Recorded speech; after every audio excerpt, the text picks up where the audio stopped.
এই ছোট্ট ভাই ব্রাদার, কী অবস্থা সবার? আশা করি সবাই ভালো আছো।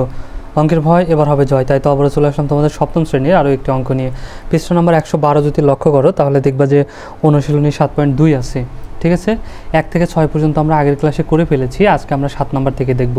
ওকে, আজকের ক্লাসটা যদি করো আশা করি তোমাদের অনেক উপকার হবে এবং বুঝতে পারবা পরীক্ষাতে এ ধরনের প্রশ্ন আসলে খুব ইজিলি অ্যান্সার করতে পারবা।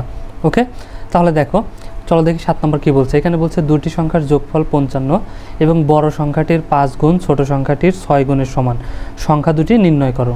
ঠিক আছে, এখন প্রশ্নটা আগে বুঝতে হবে। প্রশ্ন বুঝে যদি আমরা করতে পারি তাহলে দেখো খুব ইজি হয়ে যাবে। এখানে বলছে দুটি সংখ্যার যোগফল, এখানে কয়টা সংখ্যা আছে? দুটি সংখ্যার যোগফল আছে। আচ্ছা, এবং বলছে বড় সংখ্যাটির 5 গুণ ছোট সংখ্যাটির 6 গুণের সমান। অর্থাৎ বড় সংখ্যাটির যে 5 গুণ হবে সেইটার সমান হবে ছোট সংখ্যাটির কয় গুণ? 6 গুণের সমান। এই সংখ্যা দুটি কী করতে বলছে? নির্ণয় করতে বলছে। তাহলে দেখো, এখানে আমরা মনে করি ছোট সংখ্যাটি সমান এক্স। এখন ছোট সংখ্যাটি কত তাই তো আমরা জানি না, তাই না?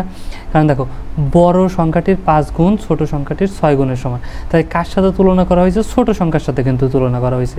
তাহলে ছোট সংখ্যাটা কত সেটাকে আমরা জানি? আমরা কিন্তু জানি না। এই জন্য মনে করি বা ধরি, তুমি মনে করতে পারো বা ধরি ছোট সংখ্যাটি কত? এক্স আমরা ধরে নিলাম। ঠিক আছে, তাহলে বড় সংখ্যাটি কত হবে? দুটো সংখ্যার যোগফল যেহেতু 55 আছে, একটা সংখ্যা যেহেতু আমরা পায়ে গেছি এক্স, তাহলে অপর সংখ্যাটা কত? 55 থেকে এক্স বাদ দিলে তাই পায়ে যাবো, তাই না? এখন মনে করো একটা সংখ্যা 12, দুটো সংখ্যার যোগফল কত? 12 আমাদের। ঠিক আছে, একটা সংখ্যা 7, তাহলে আর একটা সংখ্যা কত বের করতে পারবো না? এখান থেকে যদি 12 বিয়োগ 7 দেই তাহলেই কিন্তু আমরা পেয়ে যাব। ঠিক আছে, সমান কত হয়ে যাবে বলো তো? 5। তাহলে এখন দেখো, এই 7 আর 5 যদি আমরা যোগ করি কত হয়ে যাচ্ছে? 12, তাই না? তাহলে একটা দেওয়া আছে, একটা যদি পাওয়া যায় আর একটা বের করতে হবে। কি করে? জাস্ট দুইটা সংখ্যার যোগফল থেকে যদি একটা বিয়োগ দিই তাহলেই পেয়ে যাব। এই জন্য দুইটা সংখ্যার যোগফল এখানে দেওয়াই আছে আমাদের 55, আর এইখানে আমাদের একটা সংখ্যা ধরে নিলাম কত? এক্স। ছোটো সংখ্যাটা ধরে নিলাম এক্স। তাহলে বড় সংখ্যাটা কত হবে? এই যোগফল থেকে যদি একটা সংখ্যা বাদ দিই তাহলে আর একটা সংখ্যা পেয়ে যাব, তাই না? এই জন্য বড় সংখ্যাটা কত হলো আমাদের? তাহলে 55 বিয়োগ এক্স। 55 বিয়োগ এক্স, একে তো আর কিছু করা যায় না, এই জন্য এটা এরকমই রাখলাম। ঠিক আছে, এখন কি বলছে দেখো, শর্ত মতে, তাহলে বা এটা শর্ত মতেও লিখতে পারো, প্রশ্ন মতেও লিখতে পারো। ঠিক আছে, কোনো সমস্যা নেই। তাহলে 5 ইন্টু এইটা কেন লিখলাম? এখানে দেখো, এখানে কি বলছে? এখানে বলছে বড় সংখ্যাটির 5 গুণ ছোট সংখ্যাটির 6 গুণের সমান। অর্থাৎ বড় সংখ্যাটির 5 গুণ, বড় সংখ্যা কোনটা? এইটা বড় সংখ্যা। ঠিক আছে, এই যে 55 মাইনাস এক্স, এটা হচ্ছে বড় সংখ্যা। এই বড় সংখ্যার কয় গুণ? 5 গুণ। মানে কি করব? 5 দিয়ে গুণ। এই যে 5 দিয়ে গুণ দিচ্ছি এই জন্য। ঠিক আছে, এইটুকু বড় সংখ্যা, বড় সংখ্যাকে কী করছি? 5 দিয়ে গুণ দিচ্ছি। ওকে, আচ্ছা, তাহলে বড় সংখ্যার 5 গুণ সমান কি বলছে? ছোট সংখ্যার 6 গুণ। ছোট সংখ্যাটা কত ছিল? এক্স ছিল। তাহলে এক্সের 6 গুণ, এই এক্সের 6 গুণ কী হবে? এই যে সমান বলে দিচ্ছি, 6 গুণ সমান, এই জন্য মাঝখানে দিলাম সমান। ওকে, যদি এইটুকু বুঝতে পারো তাহলে মোটামুটি অঙ্ক প্রায় শেষই। এখন জাস্ট খালি আমরা কী করব? সমাধান করব। ঠিক আছে, বা তাহলে কী করবো দেখো, এই 5 দিয়ে এই 55কে গুণ দেবো। কত হবে? 5 5 25, 25-এর 5 হাতে আমার 2, 5 5 25-এর 2 27। ওকে, তাহলে 275। এই বিয়োগ এই 5 দিয়ে যদি এক্সকে গুণ দিই তাহলে কী হয়ে যাবে? 5x। ওকে, সমান এ পাশে কত? 6x। এখন কি করব বলো? আগে কিন্তু আমরা সমীকরণ অঙ্কগুলো করে ফেলছি, তাই না? সেই হিসাবে দেখো আমরা করতে পারি। এই 275 এখানে এই পাশে কী আছে? যোগ আকারে আছে। সমান চিহ্নের ওই পাশে যখন নিয়ে যাবো তখন কী যাবে? বিয়োগ হয়ে যাবে। ঠিক আছে, আর 6x এই পাশে কী আছে? প্লাস আকারে আছে। যদি এই পাশে নিয়ে এসে কী হয়ে যাবে?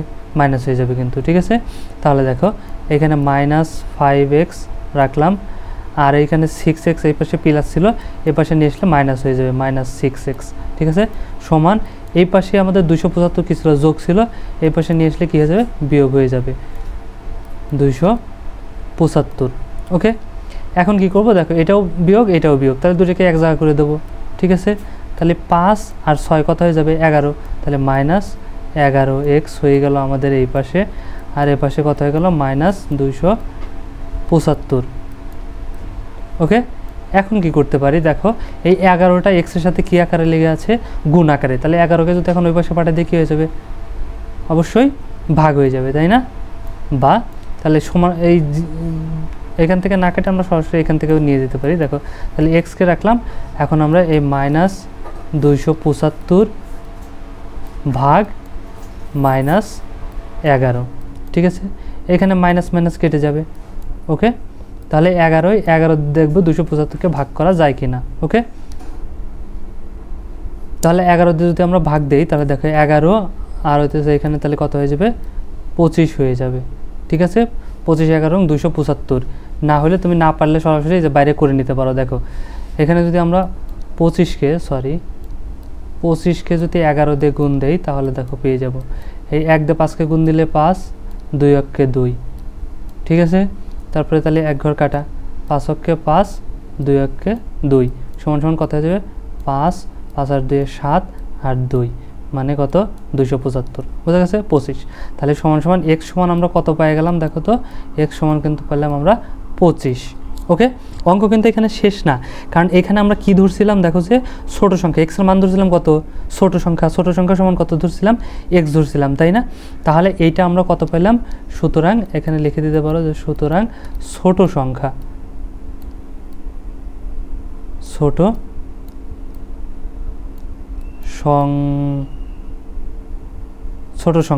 তাহলে ছোট সংখ্যা কত পাইছি 25। ওকে, বড় সংখ্যাটা তাহলে কত হবে বলো তো? সেমভাবে বড় সংখ্যা আমরা কত নিছিলাম এখানে দেখো তো, এই যে উপরে একটু খেয়াল করো, বড় সংখ্যাটা আমরা পাইছিলাম 55 বিয়োগ x। তাহলে বড় সংখ্যা আমরা কি করব, বড় সংখ্যা সমান এখানে আমরা কি করব 55 থেকে কি করব 25 বিয়োগ দেব, বিয়োগ 25। ওকে, তাহলে এখন যদি আমরা বিয়োগ দেই তাহলে আমাদের কত হবে দেখো তো, 55 থেকে 25 বাদ দিলে 5 থেকে 5 বাদ দিলে 0 আর 2 আছে কত হলে 5 হবে, কত হলে বলো তো 3 হলে মানে 30। এটাই হচ্ছে আমাদের অ্যান্সার। তাহলে ছোট সংখ্যাটা 25 আর বড় সংখ্যাটা 30, দুটো সংখ্যা আমাদের হয়ে গেল। ওকে, এই তো এই ছিল ইজি কিন্তু। দেখো তারপর যদি খেয়াল করো এখানে 8 নাম্বার, এখানে কি বলছে দিনা মিনা ও রিনার একত্রে 180 টাকা আছে। কয়জন মানুষ? 3 জন মানুষ। দিনা মিনা ও রিনা কয়জন? 3 জন। 3 জনের কাছে কয় টাকা আছে? মোট আছে 180 টাকা, একত্রে মানে মোট। ঠিক আছে, মোট আছে কত টাকা? 180 টাকা। মিনার চেয়ে দিনার 6 টাকা কম ও রিনার 12 টাকা বেশি আছে। ঠিক আছে, কার কত টাকা আছে? তাহলে দেখো এখানে কার সাথে তুলনা করা হয়েছে, এখানে কিন্তু আমাদের রিতার সাথে তুলনা করা হয়েছে। ঠিক আছে, এখানে বলছে দেখো রিনার চেয়ে দিনার 6 টাকা কম ও রিনার 12 টাকা বেশি আছে। মিনার চেয়ে দিনার 6 টাকা কম, কার চেয়ে?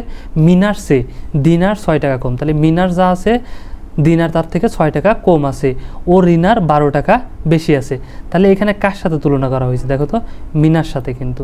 ঠিক আছে, আচ্ছা তাহলে দেখো এইখানে আমি একটু চেঞ্জ হয়ে যাবে। ঠিক আছে, এখানে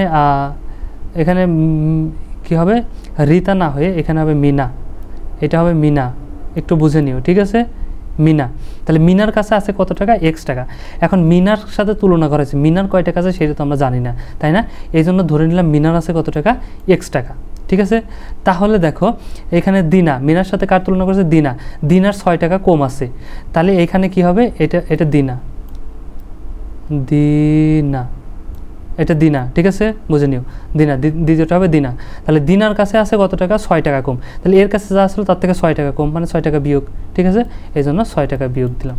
আচ্ছা, তারপরে কি বলছে? তারপর বলছে রিনার আবার 12 টাকা বেশি আছে। তাহলে এটা মিতা না, এটা কি হবে? এটা লিখে নিও তোমরা রিনা। ঠিক আছে, রিনা, একটু বুঝে নিও। আচ্ছা দেখো টাইপিংয়ে মিস্টেক। তাহলে দেখো, তাহলে এটা রিনা, রিনার আছে কত টাকা? এখানে বলছে 12 টাকা বেশি আছে। তাহলে রিনার যদি 12 টাকা বেশি থাকে তাহলে এই কার সাথে? এই যে দিনার মিনার সাথে যে তুলনা করা হয়েছে। ঠিক আছে, তাহলে মিনার থেকে রিনার কত আছে? 12 টাকা বেশি আছে। তাহলে এই যে x প্লাস 12 টাকা বেশি। বুঝা গেছে? দিয়ে নিলাম। তাহলে এই 3 জনের টাকায় পাওয়া গেছি, এটা মিনার টাকা, এটা দিনার টাকা আর এটা রিনার টাকা। ঠিক আছে, আচ্ছা তাহলে এখন 3 জনের টাকা এখানে বলছে 3 জনের একত্রে আছে কয় টাকা? 180 টাকা। তাহলে এখানে আমরা শর্ত মতে বা প্রশ্ন মতে লিখতে পারি। ঠিক আছে, শর্ত মতে। ঠিক আছে, শর্ত মতে তাহলে কী হবে? এই 3 জনের টাকা যোগ করি, x যোগ তারপরে এই টাকাটা x মাইনাস 6, তারপরে এইটা যোগ করি, যোগ x প্লাস 6। ঠিক আছে, x প্লাস 6 না 12, এই 3 জনের টাকা যোগ করলাম। এই 3 জনের টাকা সমান কত টাকা? এই যে প্রশ্নে আমাদের বলছে 180 টাকা। তাহলে সমান এখানে আমাদের কত হয়ে যাবে বলো তো? 180। ঠিক আছে, এইটুকু যদি বুঝতে পারো তাহলে অঙ্ক কিন্তু শেষ। এখন জাস্ট কী করবো, আমরা অঙ্কটা সমাধান করব। ঠিক আছে, তাহলে সমাধান করি চলো। এখানে এক্স, এখানেও এক্স, এখানেও এক্স, তিনটেই যোগ, তাহলে কয়টা হয়ে যাবে বলো তো? 3x, 3x, এটা 3, আচ্ছা 3x। আর এখানে দেখো প্লাস আছে 12 আর মাইনাস আছে 6, তার মানে 12 থেকে 6 বাদ দিলে কত বাজবে? 6 বাজবে। আর তার আগে কী হবে? যোগ হবে, কারণ এই বড়টার আগে যোগ আছে। ঠিক আছে, যোগ 6 সমান কত হবে? এখানে 180। তাহলে সেমভাবে আবার আমরা সমাধান করি সমীকরণের যেভাবে করলাম। তাহলে 3x আমাদের এখানে থাকবে সমান চিহ্ন, 6কে এখন ওই পাশে নিয়ে যাব। ঠিক আছে, তাহলে এ পাশে কত আছে দেখো তো? 180 আছে কিন্তু আমাদের 180, 6 এ পাশে কি আসলো? যোগ, তাহলে এ পাশে নিয়ে আসলে এখন আমাদের কী হয়ে যাবে? বিয়োগ। ওকে, তাহলে সেমভাবে আবার আমরা সমাধান করি বা দিয়ে দেখো 3xকে পাশে ঠিকই রাখবো। 180 থেকে 6 বাদ দিলে কত হবে? 6 আছে কত হলে 10 হবে, 4 হলে হাতে আমার 1, 1 আছে কত হলে 8 হবে, 7 হলে হাতে আমার কিছুই নাই 1, তাহলে 174। এখন এক্সের সাথে এটা কিন্তু এক্সের সাথে 3 কী আকারে লেগে আছে? গুণ আকারে। তাহলে যদি 3কে এখন ওই পাশে নিয়ে যাই তাহলে কি হয়ে যাবে বলো তো? সুতরাং x সমান ভাগ হয়ে যাবে, কিন্তু গুণ ছিল, ও পাশে গেলে কী হয়ে যাবে? ভাগ হয়ে যাবে। তাহলে 3 দিয়ে একে কী করবো? ভাগ দেবো। তাহলে 3 দিয়ে যদি 174কে ভাগ দেয় কত হবে দেখো তো? আমরা সরাসরি ভাগ না দিলে ভেঙে ভেঙেও ভাগ দিতে পারি। 3-এর ভিতর কয়বার যাবে? 5 বার, 3 5 15। ঠিক আছে, তাহলে যাবে কয়বার? 5 বার। তাহলে বাঁচবে 2, 2-এর সাথে কত বাঁচবে? 4, তাহলে হয়ে যাবে 24। তাহলে 3 24-এর ভিতর কয়বার যাবে?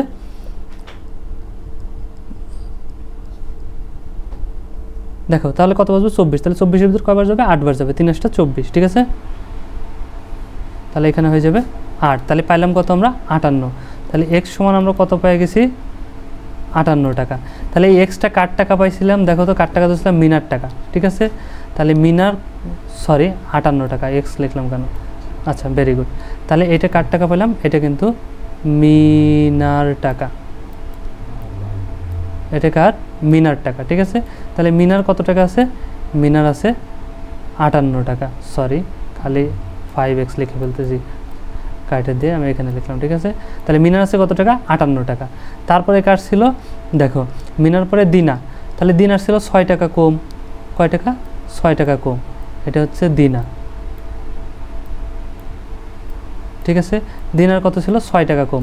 তাহলে 58 থেকে 6 বাদ দেবো, সমান কত হয়ে যাবে বলতো? 6 কত হলে 8 হবে, 2 হলে আর 5 5ই, তাহলে কত হয়ে যাবে? 52 টাকা। ঠিক আছে, আর কে ছিল? আর ছিল রিনা। ঠিক আছে, রিনার ছিল 12 টাকা বেশি। রিনার ছিল কত টাকা? 12 টাকা বেশি। তাহলে আমরা লিখতে পারি রিনার আছে কত টাকা? 12 টাকা বেশি। ওর ছিল 58 টাকা, তাহলে 58 চাইতে আরও 12 বেশি, তাহলে যোগ 12 কত হয়ে যাবে বলো তো? 8 আর 2 10, 10 0, হাতে আমার 1, 6 আর 1 7, মানে 70 টাকা। তার মানে 3 জনের টাকাই পেয়ে গেছি। মিনার এত টাকা, দিনার এত টাকা, আর রিনার এত টাকা। ওকে, আচ্ছা, তারপরে দেখো 9 নম্বরে বলছে একটি খাতা ও একটি কলমের মোট দাম 75 টাকা। খাতার দাম 5 টাকা কম ও কলমের দাম 2 টাকা বেশি হলে খাতার দাম কলমের দামের দ্বিগুণ হতো। খাতা ও কলম কোনটার দাম কত? তাহলে দেখো এখানে খেয়াল করো একটু, যে মনে করি একটি খাতার দাম x টাকা, কারণ খাতার দাম কত টাকা তা তো জানি না। একটি এখানে বলছে খাতার দাম 5 টাকা কম হলে, আসলে খাতার দাম কত সেটা কিন্তু আমরা জানি না, তাই না?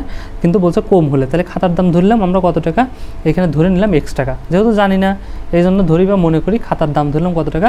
x টাকা। তাহলে একটি কলমের দাম কত হবে দেখো তো? এখানে বলছে কলমের দাম 2 টাকা বেশি হলে, তাহলে মোট টাকা যেহেতু আমাদের আছে 75 টাকা, দুইটার মিলে কত টাকা? 75 টাকা। তাহলে এখানে আমরা খাতার দাম ধরছি x টাকা, তাহলে কলমের দাম কত হবে? 75 বিয়োগ x, 75 থেকে x বাদ দিলে যা হবে সেটা নিশ্চয়ই কলমের, তাই না? এটা টাকা। তাহলে খাতার দামও পেলাম, কলমের দামও কিন্তু পেলাম। এখন আমাদের প্রশ্ন বলছিল কি? খাতার দাম 5 টাকা কম ও কলমের দাম 2 টাকা বেশি। ঠিক আছে, বেশি হলে খাতার দাম কলমের দামের দ্বিগুণ। দেখো তাহলে এইখানে আমাদের খাতার দাম এখানে বলছে 5 টাকা কম হলে, তাহলে খাতার দাম কত? x, আর কত বলছে? 5 টাকা কম, তার মানে এই জন্য আমরা কি দিলাম? -5 দিয়ে দিলাম। ঠিক আছে, সমান হবে কত টাকা? এই যে কলমের দাম 2 টাকা বেশি হলে তাহলে কলমের দাম ছিল কতটুকু, এই যে এইটুকু 75 বিয়োগ এক্স, এই যেখানে পেলাম কলমের দাম 75 বিয়োগ এক্স, এর থেকে কী বলছে 2 টাকা বেশি হলে, এই জন্য যোগ দিলাম 2, বেশি হলে খাতার দাম কলমের দামের দ্বিগুণ হতো, অর্থাৎ খাতার দাম যা আছে তার থেকে কলমের দাম কী হয়ে যেত, দ্বিগুণ হয়ে যেত। দ্বিগুণ মানে এই 2 গুণ, তাহলে এই 2টা পরেও গুণ দিতে পারো, সামনেও গুণ দিতে পারো, কোনো সমস্যা নাই, আমরা সামনেই দিছি, ঠিক আছে। এটুকু যদি বুঝতে পারো তাহলে দেখো অঙ্ক শেষ। এখন জাস্ট কী করবো, এখন জাস্ট খালি সমাধান, বা তাহলে x - 5 এ পাশে রাখলাম ঠিকই সমান, এখন কি এটা যোগ, তাই না, যোগ হয়ে গেলে যোগ হয়ে যাবে, এটাও সংখ্যা এটাও সংখ্যা, তাহলে 75 যোগ আছে 2ও যোগ, তাহলে 75 আর 2 যোগ করলে কত হয়ে যাবে, 77 হয়ে যাবে, তাই এখানে কিন্তু 2 থেকে যাবে, ঠিক আছে 2, তাহলে এখানে আমরা এখন হয়ে যাবে আমাদের কত, সরি 77 - x। ওকে, এখন কি করব, এই 2 দিয়ে এটাকেও গুণ করব, এটাকেও গুণ করব সেমভাবে, তাহলে করি চলো। এখানে x - 5 ইকুয়াল 2 দিয়ে 77কে গুণ করলে কত হবে দেখো, 7 দুগুণে 14, 4 হাতে আমার 1, 7 দুগুণে 14 আর 1 15, 154, ঠিক আছে। এই 2 এর আগে প্লাস আর এই মাইনাস, তাই প্লাস মাইনাসে মাইনাস, 2 দিয়ে এক্সকে গুণ করলে 2x। এখন দেখো তো চলক আছে এখানে x আর এখানে x, তাহলে এই চলকগুলোকে নিয়ে আসবো বাম পাশে আর সংখ্যাগুলোকে ডান পাশে পাঠিয়ে দেবো, ঠিক আছে। x আছে x রাখলাম, এই 2x এর পাশে গেছে মাইনাস, সমান চিহ্ন এই পাশে আসলে এখন কী হয়ে যাবে, প্লাস হয়ে যাবে, প্লাস 2x সমান, এই পাশে 154 ছিল 154 রাখলাম, আর এই পাশে 5 কে আছে মাইনাস, তাহলে সমান চিহ্ন এখন ওই পাশে পাঠিয়ে দিলে প্লাস হয়ে যাবে, প্লাস 5। ওকে, তাহলে দেখো আমরা কি করতে পারি, এখানে একটা x আর এখানে 2টা x, তাহলে কয়টা x হয়ে যাবে আমাদের, 3টা x, ঠিক আছে। সমান কত হবে, এখন যোগ, তাহলে 154 আর 5 যোগ করলে কত হয়ে যাবে, 159। ওকে, তাহলে এখন কি করতে পারি দেখো তো, এখন এই xকে আমরা কি করব, এই পাশে রাখবো সমান, 3কে ওই পাশে পাঠিয়ে দেবো, তাহলে 3 ওই পাশে গেলে কী হয়ে যাবে, ভাগ হয়ে যাবে, 159 ভাগ হচ্ছে কত, 3, তাহলে কয়বার যাবে, 3 দিয়ে কাটলে 5 বার আর 3 বার 53, তার মানে x সমান কত পেলাম আমরা, 53। তাহলে x সমান কার ধরছিলাম দেখো তো, x সমান ধরছিলাম কিন্তু খাতার দাম, তাই না, তাহলে এখানে আমরা খাতার দাম পেলাম, এটা কার দাম পেলাম, খাতার দাম, তাহলে এখানে লিখতে পারো যে খাতার দাম, ঠিক আছে, কত টাকা, 53 টাকা। এই 2টা মিলে খাতার কলমের দাম মিলে ছিল কত, 75 টাকা, তাহলে কলমের দাম কত হবে, 75 - x, এই যেখানে, তাহলে এখানে লেখো কলমের দাম, কলমের দাম, ঠিক আছে। তাহলে কলমের দাম কত হবে, 77 বিয়োগ খাতার দাম 53, তাহলে যদি আমরা বিয়োগ দিই কত হবে, 3 আছে কত হলে 7 হবে, 4 হলে হাতে আমার 1 কিছুই নাই, 5 আছে কত হলে 7 হবে, 2 হলে 24 টাকা, খুবই দামি কলম ব্যবহার করেছে, তাই না। তাহলে খাতার দাম কত বললাম টাকা, 53 টাকা, আর কলমের দাম 24 টাকা। ওকে, আশা করি বুঝতে পারছো।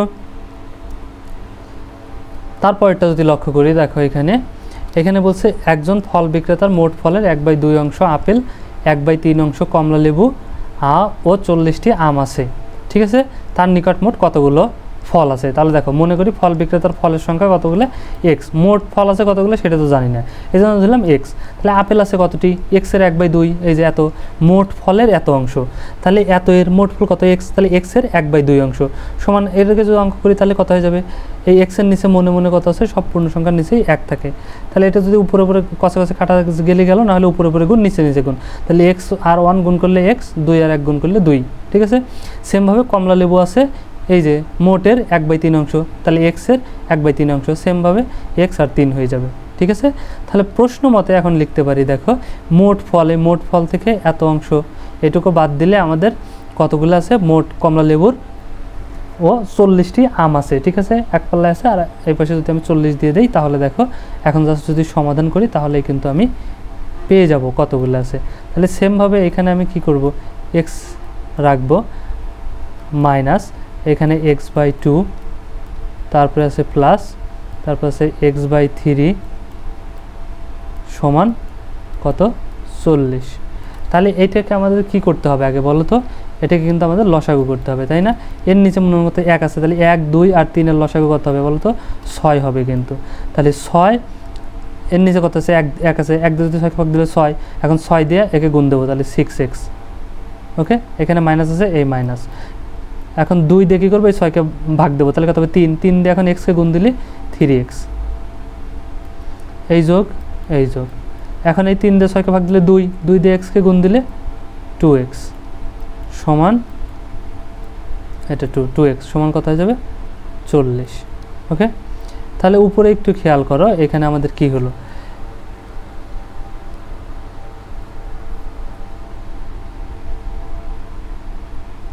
সরি দেখো একটু মিস্টেক হয়ে গেছে এখানে, জাস্ট এই যে মাইনাস আছে না, তাহলে মাইনাস দিয়ে দুটোকে গুণ করবো, ঠিক আছে। এই মাইনাস আর এর আগে কি আছে প্লাস, তাই প্লাস মাইনাসে এটা হয়ে যাবে মাইনাস, আবার এখানে কি আছে মাইনাস আছে, তাহলে এই প্লাস আর এই মাইনাসে এইটাও কিন্তু আমাদের কী হয়ে যাবে মাইনাস হয়ে যাবে, ঠিক আছে। এই মাইনাসের জন্য হবে না, দেখো অঙ্ক যা আছে ঠিকই থাকবে, এখানে মাইনাস হয়ে গেল। আচ্ছা, এখন দেখো এখন আমাদের এখানে কি হলো, তাহলে 6x এটা প্লাসের, আর এখানে 3x আর 2x দুটোই মাইনাসের, মানে মাইনাস কত 5x, ঠিক আছে। আর নিচে 6 ছিল, 6ই থাকবে, সমান এপাশে কত হয়ে যাবে 40, সরি সমান থাকলে বাদে শুরু করতে হয়, মাথাটা একটু ভুলা হয়ে গেছে, ঠিক আছে। আচ্ছা, এখানে সমান হবে না কিন্তু। তাহলে দেখো এখন যদি এটিকে বিয়োগ করি তাহলে কত হবে, 6টা এক্সের থেকে 5টা এক্স ভাগ দিলে একটা এক্স মানে শুধু x/6 সমান কত হয়ে যাবে 40, ঠিক আছে। তাহলে এটাকে আমরা কি করতে পারি, দেখো তো এখন এই 6টা, এখানে তো 40, সরি 6 এই এক্সের সাথে কী আকার আছে ভাগ আকারে, তাহলে এখন 6 যদি ওমর পাঠাই দিয়ে কী হয়ে যাবে গুণ হয়ে যাবে, তার মানে 40 গুণ 6, ঠিক আছে, সমান কত হয়ে যাবে 4 6 24 আর 1 0 মানে 240। ওকে, সো এখানে কিন্তু অঙ্ক শেষ না, কেবল এক্সের মান পাইলাম, তাহলে এক্স আমরা কাকে ধরছিলাম দেখো তো, মোট ফল বিক্রেতা, এখানে সরি ঠিকই আছে, তাহলে আমাদের অঙ্ক শেষ। এখানে বলছে তার নিকট মোট কতগুলো ফল আছে, তাহলে মোট যেহেতু এক্স ধরছিলাম, ঠিক আছে, ফলের সংখ্যা, তাহলে এক্স মানে কত পাওয়া গেছে, এক্সের মান 240, তার মানে 240টি তার কাছে ফল ছিল। ওকে, আচ্ছা আর একটা দেখো করব আমরা আজকে, এখানে পিতার বর্তমান বয়স পুত্রের বয়সের 6 গুণ, 5 বছর পর তাদের বয়সের সমষ্টি হবে 45 বছর, পিতা ও পুত্রের বয়স কত বের করো। খুব ইজিলি দেখো বের করতে পারি, এখানে পুত্রের সাথে তুলনা করছে, তাহলে পুত্রের বয়স কত সেটা তো আমরা জানি না, তাই না, এই জন্য ধরে নেবো যে পুত্রের বয়স, মনে করি বা ধরি পুত্রের বয়স বর্তমান বয়স কত বছর, x বছর। তাহলে পিতার বয়স কত, পুত্রের বয়সের 6 গুণ, তাহলে পুত্রের বয়স কত আসলে x, তাহলে x এর সাথে 6 গুণ করলে 6x, ঠিক আছে। তাহলে পিতার বয়স পেয়ে গেলাম কত 6x, তাহলে পুত্রের বয়স x আর পিতার বর্তমান বয়স 6x। এখানে বলছে 5 বছর পর, কয় বছর পর 5 বছর পর, তাহলে দেখা যাবে 5 বছর পর পুত্রের বয়স হবে কত, অবশ্যই 5 বেশি, তাহলে পুত্রের আসলে x বছর কিন্তু বর্তমান, আর 5 বছর পর মানে 5 যোগ হবে, 5 বছর পর তার বয়স হবে x + 5, ঠিক আছে, x + 5। এবং 5 বছর পর পিতার বয়স হবে, পিতার বয়স বর্তমান হচ্ছে 6x, তাহলে 5 বছর পর আরও 5 বছর যোগ হয়ে যাবে, যোগ 5, এত বছর, ঠিক আছে।